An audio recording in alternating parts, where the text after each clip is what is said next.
then the contestant was asking, should your partner put you before your friends and family?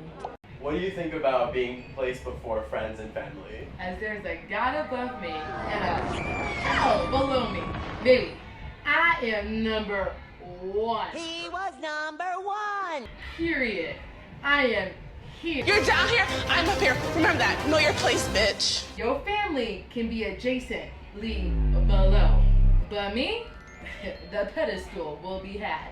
So to everybody who says your family should be above, Your mom's. you need to clock somebody else because he ain't clocking it with me, honey. It's not clocking to you. Number one. Mwah. No balls.